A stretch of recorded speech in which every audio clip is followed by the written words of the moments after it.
To open up this video, I wanted to give some acknowledgement to our brother in Canucks fandom, Chris Kant, who went out there and posted this saying that they just ordered their Lukas Reichel Canucks jerseys. Couldn't decide between the skate and the orca, so I got both. And yeah, if you're on the Twitter scene, you know exactly who Chris is. He's kind of a troll sometimes, and this tweet obviously is poking fun at the latest Vancouver Canucks trade update that we have. No, we're not talking about Kiefer Sherwood and what Chris Johnston wrote about on The Athletic. Instead, we are talking about the second newest German forward on the Vancouver Canucks. Take a look at this update posted by Ben Pope. It cites the recent episode of Halford and Brough earlier this morning, where, of course, it's Friday, so Rick Dhaliwal does go out there and make an appearance on the show as a guest. Take a look at what the assessment is here. Apparently, the Canucks are trying to trade Lukas Reichel, who has 1 point in 13 games with them, 0 shots on goal in the last 6 games, and who was a healthy scratch last night. It's not looking good for Lukas Reichel. And we have some other tweets that go out there and just dive into the situation. The Moj went out there and tweeted this: as per Dhaliwal Sports report that the Canucks are looking to move on from Reichel. I understand they're desperate for depth and we're willing to give him a shot. I just don't like the gamble that cost them a 4th-round pick. Curtis Andrews says, desperate, but also something they have done over and over and over with no success at all. What does it say if you constantly get desperate and do the same thing that doesn't ever work? And I can't uncode this. What does this mean? The Moj, what are you going out there and talking about here, my friend? INY with a few blanks in there. If anybody is good at Hangman, then hey, go out there and leave your thoughts in the comment section below. Shout out to Hangman Adam Page, by the way. AEW Full Gear. Okay, what am I doing? The Vancouver Canucks acquired Lukas Reichel out of a place of necessity. They needed forward support. They needed bodies on the roster, and Reichel was seen as a reasonable candidate to go out there and provide some value there. He was just starting to put things together, too, in Chicago. 4 points in 5 games played, 2 goals and 2 assists. That was all before he got shipped out to the Vancouver Canucks for a 4th-round pick. Now, to be fair, 4 points in 5 games might seem a little bit good, but you then start to realize Reichel had 2 goals and an assist against St. Louis on October 15th, a good few weeks before he got traded. Now, sure, that doesn't necessarily negate the point production. 4 points in 5 games is still 4 points in 5 games, but the fact that 3 of those points came in 1 game does make things a little bit rockier when you acknowledge that, hey, there were a lot of pointless games in there before he got sent over to Van. And in Vancouver, I mean, you can see he was just not getting it done either. He got a top 6 opportunity with the Canucks. It was not looking good. He was speedy, he was pacey, he played with some skill, but really there wasn't much out of Reichel's game that we could latch on to.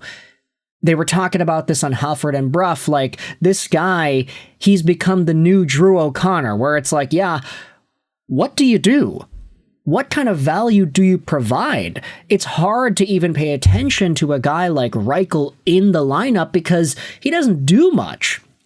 And now we are talking about him as trade fodder one more time because Vancouver went out there and traded a pick to get him, and now they want to potentially get their draft pick back. It was not an experiment that worked out.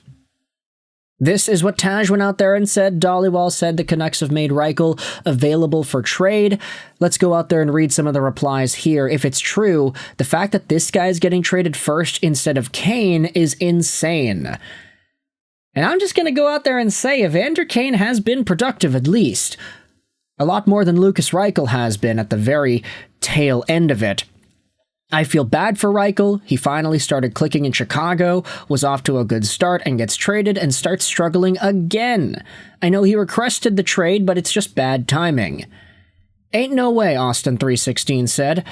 That guy played every game in a position he doesn't play, and like 2 games in his natural position.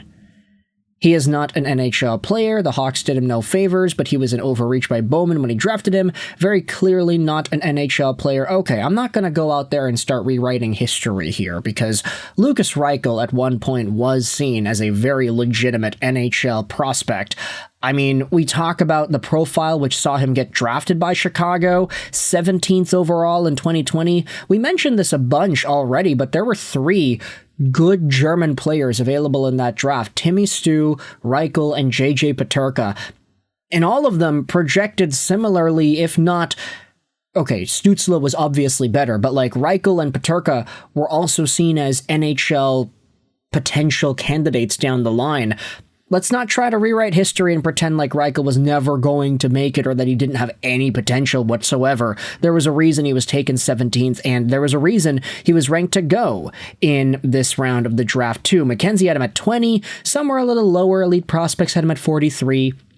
Craig Button had him at 33, so just at the tail end of the first round there. But obviously, things have not been going well for Reichel, and to my knowledge, it seems like Rick Dhaliwal was quite critical of how things went down. Take a look at this.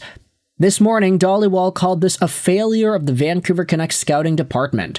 There's no reason they should be giving up assets for guys, then turning around and trying to dump them within a year. Reichel, Heinen, Desharnais, Sprong, to name a few recent examples. And yeah, that just seems to be Vancouver's bread and butter at this point. Get guys that can be experiments and then just give up on them later when they're not actually working out properly. The Vancouver Canucks have been unwilling to improve their scouting department in that respect.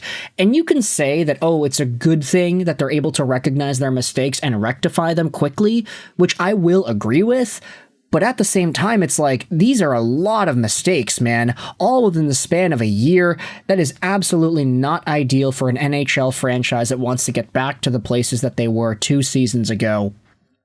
But with that in mind, let me know your thoughts in the comment section below. How do you feel about this Lukas Reichel trade update? Also, you might have clicked on this video because of some other news that was in the title and the thumbnail. We got a few minutes left, so why not go out there and talk about it? Let's head over to Manitoba and start talking about one of the best goalies in the National Hockey League and how it seems like he is going to be missing some time. Let's head over to Darren Dreger and read what he said this morning about the Winnipeg Jets shutting down Connor Hellebuyck in order for him to undergo a minor arthroscopic knee procedure.